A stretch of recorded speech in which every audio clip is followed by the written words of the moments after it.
This is Sascha Stüttgen, and my name is Reymond Akpanya, and we are here to present our package GeoCombSurfX, which allows us to explore the properties of polyhedra and their incidence structure, which we also call polygonal complexes. So in this talk, we're going to give you a brief overview of the research we are conducting and how this package helps us to conduct this research. So I want to start this talk by giving some examples of polyhedra, or the structures that we call polyhedra. So in the classical sense, polyhedra are defined as convex, three-dimensional bodies whose surfaces consist of vertices, edges, and planar polygonal faces.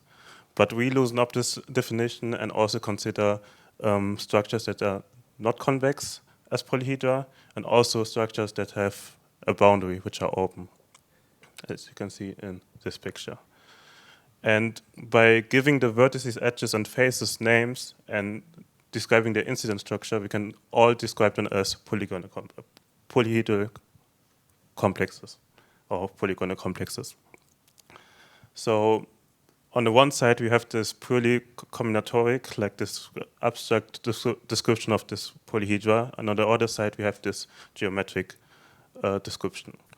If we purely look at the combinatorics and look at the polygonal complexes, we view them as lists of vertices, lists of edges, lists of faces that satisfy certain conditions, such as the edge condition, which means that every edge is incident to at least one face, and it makes two faces, and the umbrella condition, meaning that if you look at the vertices and at the faces that are incident to a certain vertex, they can all be arranged in an umbrella-like shape.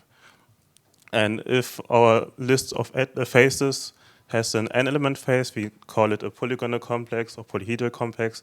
And if all the faces are three-element faces, we call it a simple surface.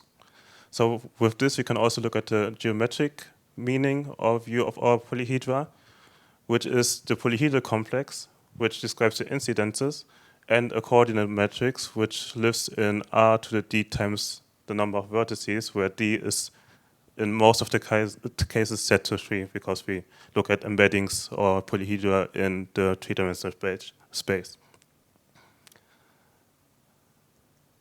Yeah. So why did we choose Julia to come up with this package and to solve our problems? And there are mainly 3 reasons. The first one, it is fast, meaning that it's fast in code execution and also easy to use. This was really important to us. Then also that the mathematical and scientific community is shifting towards Julia, because there's a lot of functionality which can be employed to conduct research. And also there are a lot of packages which you can employ and use for the daily business. Okay, so let's look at an example on how to use our package. Let's say we want to construct a cube. And as Reymond said, in our view, combinatorics come first. So, as opposed to the talk we just heard about other polygons or polyhedra, it's not enough to supply the coordinates and just take the convex hull over those, but we have to actually supply the combinatorics of our polyhedron by giving a list of faces. In this case, we tell our program, okay, look at this polyhedron, and you know the faces consist of the first, second, third, and fourth vertex, 8, 7, 6, 5, and so on. On the other hand, we have to give the vertex position. This is, in this case, a 3 by 6 matrix, or 3 by 8 matrix. Every column corresponds to one vertex and contains in it the coordinates of it. And as you can see, if we invoke our object here and call this the cube, then we get returned a polyhedron which is embedded into R3, consisting of 8 vertices, 12 edges, and 6 facets. And this struct saves the vertices as this matrix and edges and faces as a list of lists. Okay, as we want to conduct research with it and publish papers, we also have to have a plotting capability to allow us to look at some plots. On the other hand, it's almost always easier to work with those polyhedra if you have a picture in your mind how they look. So we implemented a way to plot our polyhedra we construct. This is powered by Plotly.js, and they are three-dimensional interactive plots. We have the possibility to change the face colors, add edge labels, and so forth. So we can really have a diverse range of what pictures we can create and publish. But obviously, we want to get information out of our package. We want to know something about the structure. And one thing we can ask ourselves, okay, if we have this cube, then what are the face adjacencies? This can be calculated by invoking this function, facet adjacency of cube, and this returns an adjacency matrix of the different faces, where two faces are called adjacent if they share a common edge. To do this more efficiently, we actually implemented a half-edge data structure. This means we take every edge and divide it into two directed edges, one facing in one direction and the other facing the other direction. And then we can associate to each one of those two half edges one face, which is adjacent to the original edge, and this allows for a very efficient iteration through the incidence structure of our polyhedra. On the other hand, we can ask, okay, what are the incident edges of a given face? In this case, in the upper picture, when we give the cube and ask what are the incident edges of the face 1, 2, 3, 4, we get 4 elements. As you can see, for example, the first edge, which is listed there, it is set to be 2, 1. But when we look at the face above, you would guess that the first edge would be 1, 2. But this is because we actually return the edges as a subset of the edge list, which is stored in the object itself, and not just look at the input, in this case, this list 1, 2, 3, 4. And we can ask the opposite question, given the edge 1, 2, what are the adjacent facets in our cube? And we get exactly 2, luckily. And it is the faces 1, 2, 3, 4, and 5, 6, 2, 1. Note, by the way, that it is no coincidence that in one of the faces, 1, 2 is appearing in this order, and in the other face we have the order 2, 1. This is because when we construct our cube, when we construct the object, an orientation is calculated so that we can actually calculate this half-edge data structure, because for this an orientation is very important. So as we try to indicate, there are a lot of interesting problems and interesting properties you can compute and observe in polyhedral complexes. And in order to exemplify this more, we are going to list some of these problems and go into more detail into one problem and show how this package helped us to solve our problem, which we were looking at. So if we just look at the combinatorial properties of our polyhedron, one might ask questions about the incidence structure, meaning like on the right-hand side of the slide, we can see the incidence structure of the octahedron, the Platonic solid with 8 triangular faces, and we, as I described at the beginning, we give the vertices, edges, and faces some names, and we could ask, okay, what are the faces which are incident to the vertex 1? And then our function would say, our package would give us the answer, okay, the faces are 1, 3, 5, and 7, hopefully. We could also look at symmetries of given polyhedra and see in what way do the symmetries give us properties or ideas of how our structure looks like. And we can also look at edge colorings. So on the right-hand side, you can see the incidence structure of the tetrahedron. And you can see edges colored in 3 different colors, which is also called a green-brown coloring, just to name the term.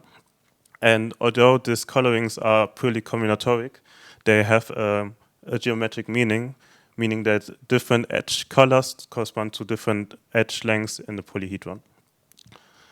If we look at the geometrical properties, one might ask questions about the rigidity properties, meaning that if we look at the polyhedron and forget the structure of the faces, can we introduce movements to the vertices so that edge lengths are preserved, but the whole structure moves a bit. So on the right-hand side of the slide, you can see the famous Picard octahedron, which is from the incidence structure the same as the regular octahedron we saw at the beginning. But in this case, you can see that there's a flex, whereas the convex one we saw at the beginning is rigid. Another problem that we are interested in is the embedding problem, meaning that if we look at the incidence structure and forget for 1 minute that we took the incidence structure from the polyhedron, is it possible to embed this incidence structure into the three-dimensional space with given edge lengths? So, and it is possible, and in some cases there are more than one solutions to this described problem. And the last one, where we're going to go in much more detail in the following, is interlocking properties of assemblies of polyhedra, meaning that we have a set of blocks that are kinematically constrained by a frame. So, and this is the example where we're going to more detail, and I'm going to show you how the package, how functions of our package work. So in order to tell you what a topological interlocking assembly is, I'm going to start with a non-example of a topological interlocking assembly. And let us assume that we are given this set of cubes that are assembled in the three-dimensional space. And we see that we have two different types of cubes, the red ones and the gray ones. And let us assume that the red ones are glued together and fixed in space. If we do that, then I hope it's easy to see that the gray ones can be moved out of this assembly by just moving them straight upwards. But there is a way to assemble cubes so that this movement is not possible. And this is what you can see here. So if we assemble cubes in this manner, fix the red ones in space and glue them together, it is not possible to move the gray ones out of this assembly. And such an assembly is what we call a topological interlocking assembly. And in literature, there are a lot of different examples of assemblies, and there's a lot of different work. So if you want to get an overview, I would recommend to read the work of Stüttgen, Esrien, and Pasternak. They have done fundamental and extensive work on the study of topological interlocking assemblies. And we are, in particular, are interested in the construction of those assemblies and also in the proof that a given assembly is indeed a topological interlocking assembly. And we have brought some examples for you. So as you can see here, there is an assembly of blocks, and we printed a frame in green. And we want to stress that there's no binder, no glue. The whole structure is just held together by the block geometry and the definition of the frame. And we have some other examples. A football, which is also really stable, just held together by the block geometry and no addition of binder or any additional material. Yeah, so I'm going to show this in a minute. One idea which we are pursuing in the construction of these interlocking assemblies is that we start from tilings of the Euclidean plane and try to grow them into blocks that might have this interlocking property. And one tiling where we used this was the Einstein tiling, or more rather the Einstein tile, where the copies of this tile can be used to tile the Euclidean plane. What is the Einstein tile? The Einstein tile is the answer to the Einstein problem. What is the Einstein problem? It asks whether there exists an aperiodic monotile, meaning that copies of this tile can only be arranged in a non-periodic manner in the Euclidean plane. And this was a long-standing mathematical problem, and it was solved last year by David Smith et al. In this reference. And they gave a family of blocks, a family of tiles that tile the plane only aperiodically. So if you take this tile, there's only one way to assemble it in the plane such that there's no gap between tiles and the whole plane is tiled. So, and we use this tile to construct an interlocking block, which you can see over here. And of course, we gave a construction, and now we want to see, okay, is our construction yielding a topological interlocking assembly? And this is how where our package comes into work. So by proving it, what is our workflow? First, as you can see over here, we start with 3D printed models and try to get a feeling of, okay, is our assumption true? Could it be a topological interlocking assembly? And how can we choose the frame in order to establish this property? Then we translate this problem into a linear program and give this problem to the jump and jump is going to solve this problem for us. So it's going to give us the solution to the linear program we derived in the second step. And we have set it up in such a way that if the solution is trivial, then we have indeed a topological interlocking assembly, and if there is a non-zero solution, then we have no information. So over here you can see an output, a part of our implementation, or like of our Julia call. So we have implemented this function TI test, which is just topological interlocking test, so abbreviation for that, and it has its input assembly, which is an assembly of blocks, and a frame, which is a subset of the assembly.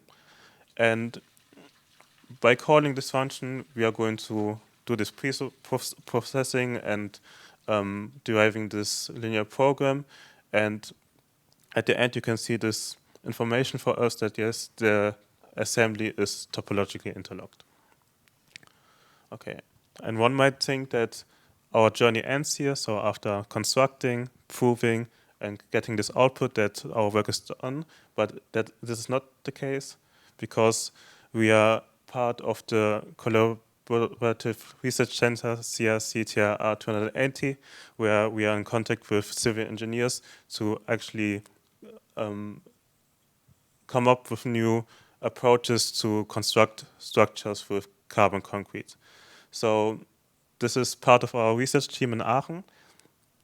And you can see we are standing on a structure, which is indeed this structure over here. So as part of this collaborative research center, we 3D printed these blocks out of carbon concrete and built it in real world, and you can see that it's actually stable.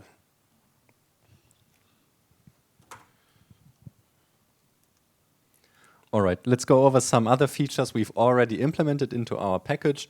How does our workflow go? Well, we are mathematical researchers, so we basically implement the features in the order we need them. If anything new comes up, we implement a new feature and go on like this. We have a random simplicial surface generator, which is very important in order to validate our code, to construct some examples and not having to do everything by hand. We have also the possibility to merge different polyhedra along matching faces. So let's say, for example, we have two cubes which are congruent, so have exactly the same faces, and we want to just glue them together at one face. We can do this using our program, and we've also constructed some topological interlocking blocks out of smaller, simpler blocks by abusing this method. Of course, orientation, I've already talked about it. We need to orient our surfaces or our polygonal complexes in order to define this half-edge data structure. But on the other hand, it is used in order to calculate, for example, outward normal vectors. And we also have methods for triangulation of the face of our polygons or polyhedra, which we obviously use in order to plot our surfaces. We need to generate the mesh for this. Okay, we also have a struct for edge color surfaces already implemented. Once again, what are those edge-colored surfaces? They translate for us geometrical objects with congruent faces, which are of particular research interest to us. So we already have a way to express those in our code. Other open questions include to actually calculate maybe all those colorings of the edges, but this turns out to be a very complex problem. And we also have the possibility to flip edges in our simplicial surfaces. So take an edge which is adjacent to two faces. We flip it by removing those two faces and adding two new ones where the edge is actually perpendicular. And last but not least, if you remember this moving picture, the GIF of the Bricka-octahedron, this was a flexible polyhedron. And the opposite of flexible is called rigid. And there is a criterion for rigidity of such a simplicial surface of such a polyhedron, which is based on linear algebra and the so-called rigidity matrix. We've also implemented a way to calculate this rigidity matrix, and then a simple rank computation tells us if a simplicial surface or if a polyhedron is rigid or not. What do we still want to do? As I said, this is our research code. So as of now, I think not many people may use it or are able to use it because of lacking documentation. So this is one very, very big point on our to-do list, to actually give a good documentation motivated by examples and make this available to everyone. But then when we come to like subject matters, there's another rigidity test which is not as restrictive, but actually computationally more expensive, as it needs to use semi-definite programming. This is where, thankfully, JUMP comes to the rescue. We want to exploit the JUMP and its solver ecosystem in order to implement this rigidity test. We also want to give algebraic conditions, which are polynomials, in the vertex positions of our simplicial surfaces for the existence of flexes. So this would be a polynomial. You plug in the coordinates you want to have for your vertices, and if the result is 0, then you know, okay, my surface will have a flex. And this needs the so-called bracket algebra, so an algebraic mathematical object. So obviously we need some capabilities for symbolic computations and Gröbner bases because of the multivariate polynomials that show up.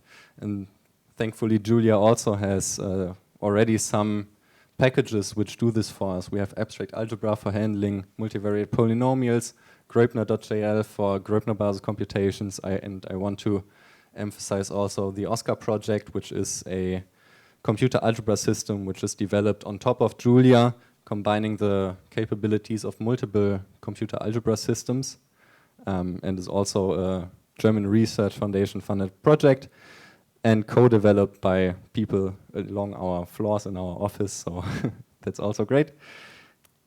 Yeah, the embedding problem, where we have given edge lengths and a combinatorial structure and want to get out the vertex positions up to isometry. We want to once tackle this numerically. The equations that show up are polynomial equations of degree 2, so one way would be to naively just try to solve it using, for example, nonlinear solve.jl, but there are also nonlinear optimization approaches and methods of numerical algebraic geometry, which are, for example, implemented in the package homotopy continuation.jl. And last but not least, we also want to tackle this problem algebraically, so give exact positions of the vertices under edge length constraints. And once again, we need Gröbner basis capabilities, but also methods out of real algebraic geometry.